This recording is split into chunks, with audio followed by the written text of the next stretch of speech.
Assalamualaikum warahmatullahi wabarakatuh. Perkenalkan, nama saya Andan Fernando dari TRI 2D dengan NPM 257828090. Jadi pada video kali ini saya akan mempresentasikan sedikit dari sensor IoT. Jadi saya di sini ingin mengambil yaitu anti introvert berbasis sensor IoT pintu kamar kos. Jadi apa sih yang saya luapkan ide saya gitu. Jadi ini adalah solusi pengawasan standby 24 jam untuk mencegah perilaku antisosial akhir dan deteksi dini kondisi darurat. Jadi di sini ada identifikasi masalahnya, yaitu kita ada yang pertama itu fenomena isolasi sosial, atau dia antisosial nih, dia anti bener berinteraksi dengan orang gitu kan, pasti ada lah gitu, yaitu meningkatnya kecenderungan anak muda atau anak kos yang mengurung diri di kamar dalam jangka waktu yang lama. Itu pasti terganggu dari kesehatan mental, dari dirinya, pasti ada malu-malu lah. Makanya kita gunakan untuk mempresentasikan bahwa ini kita memaksa penghuni untuk bergerak, seperti dasarnya kita di sini kan sensor pintu ya. Kita memaksa penghuni buat membuka pintunya aja gitu kan, untuk agar udara masuk gitu kan.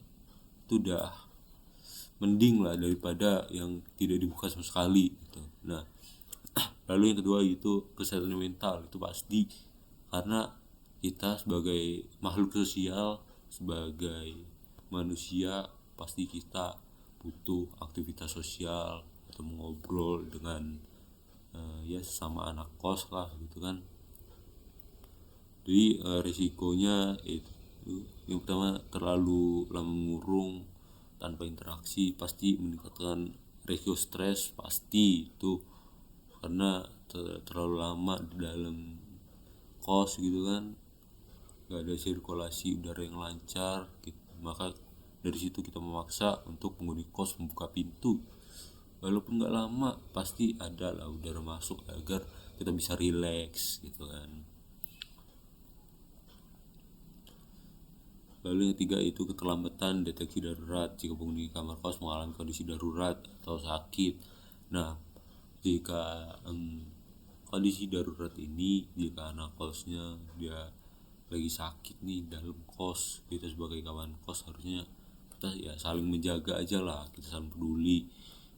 Nah, di sini itu menjadi solusi buat agar kita tidak terlambat deteksi daruratnya, untuk kita bisa langsung tanggap, memberikan obat atau memberikan sedikit makanan gitu kan, itu nggak ada salahnya. Lalu yang terakhir yaitu privasi yang terabaikan. Pengawasan lingkungan kos saat ini sering menggunakan CCTV koridor. Ini ya agar melindungi privasi kita lah dari kita kan nggak mungkin kita gunakan CCTV setiap kamar untuk memantau, pasti kan ada privasinya gitu. Ini bisa menjadi solusi, nggak menggantikan solusi sih, cuman ini menjadi salah satu solusi gitu. Lalu di sini kita ada sedikit alur logika sistem. Kita menggunakan logika dasar, yaitu menggunakan flowchart.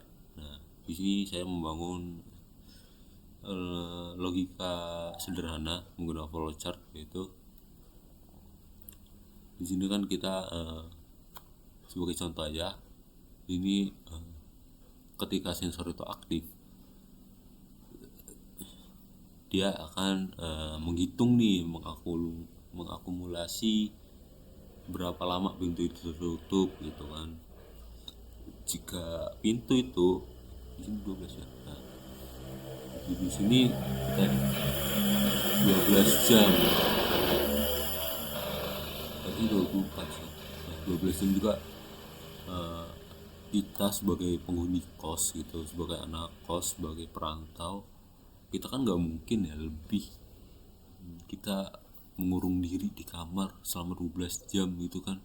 Emang nggak makan gitu kan, emang kita nggak apa ya, mencari udara biar nggak stres, biar nggak suntuk di dalam kamar gitu kan.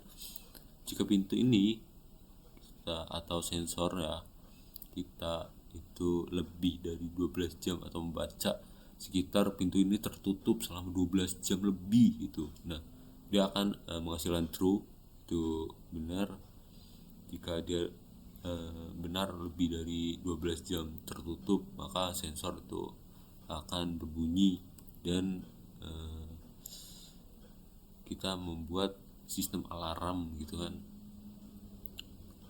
Alarm berbunyi untuk memperingati sebagai anak kos itu, bukalah pintunya gitu.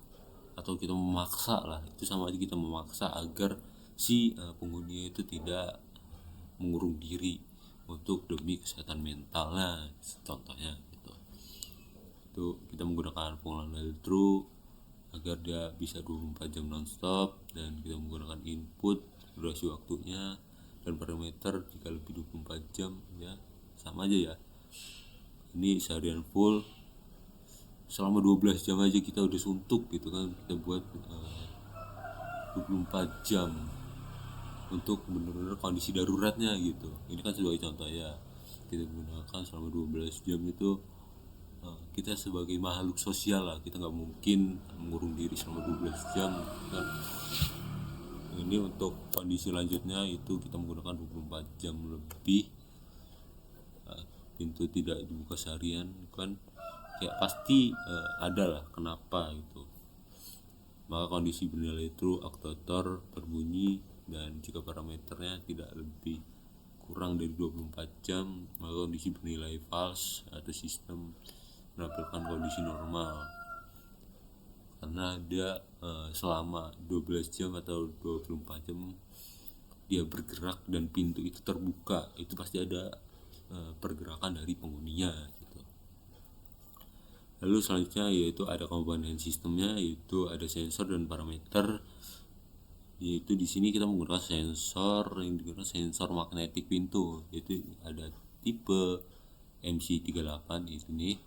Lalu ada magnetic red switch ditambah modul waktu nyata yaitu real time clock gitu, ini real time agar dia membaca berapa lama gitu kan, 12 jam 24 jam itu pasti ya, kita sebagai makhluk sosial pasti suntuk lah. Itu cara kerjanya itu sensor magnetik pasang di antara daun pintu atau kusen pintu kamar kos untuk mendeteksi apa pintu sedang kondisi terbuka atau tertutup gitu. Jadi waktu pintu itu tertutup, nah itu waktunya RTC itu bergerak gitu atau menjalankan statusnya. Dia akan menghitung akumulasi waktu berapa jam pintu itu tertutup gitu. Lalu parameter yang diambil itu durasi pintunya berapa jam gitu kan. Lalu sensor memantau secara real time pintu terus tertutup dari jam berapa sampai jam berapa gitu kan, agar untuk menghindari isolasi mandiri penghuni di dalam kamar gitu.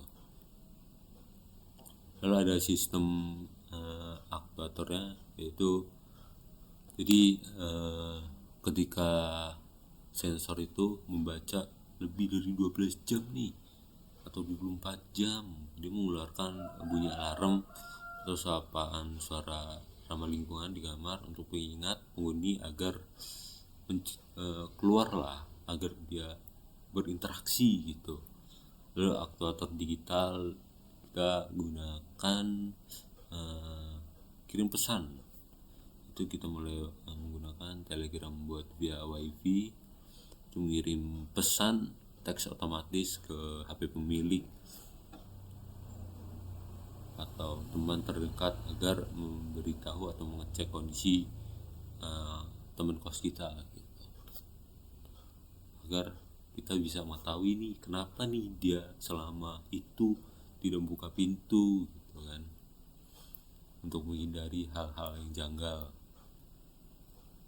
Nah jadi kesimpulan dan manfaatnya itu kita ramah privasi pasti karena kita tidak menggunakan CCTV, itu kan. Lalu yang kedua ada intervensi kesehatan mental, ini membantu kita agar si penghuni kos ini tidak mengurungkan diri lah, gitu, agar dia bisa bersosialisasi dengan kawan-kawan kosnya, tidak mengurung diri, agar kesehatan mentalnya juga terjaga gitu. Lalu ada keamanan medis yaitu emergency alert sebagai alat menyelamatkan otomatis penghuni kos pingsan. Nah, jika penghuni kos pingsan itu kan kita nggak tahu ya, namanya juga sakit atau ya maaf yang ngomong lah, itu kan takdir gitu kan, kita nggak tahu. Pasti kebanyakan kasus di Indonesia itu sebenarnya di kamar kos tiba-tiba udah kamar yang nomor 1 udah bau gini. Nah itu pasti kasus yang ada di Indonesia. Ketika udah ada bau maka dia baru ketahuan gitu ada kenapa di kamarnya. Ini bisa kita kembangkan lagi, kita atau tambahkan dari sensor ini, kita bisa tambahkan yaitu sensor bau gitu kan dari kamar tersebut untuk menghindari hal-hal yang tidak diinginkan gitu. Oke, mungkin sekian yang bisa saya presentasikan atau saya jelaskan dari ide saya tersebut. Mungkin sekian yang bisa saya paparkan. Saya akhiri. Wassalamualaikum warahmatullahi wabarakatuh.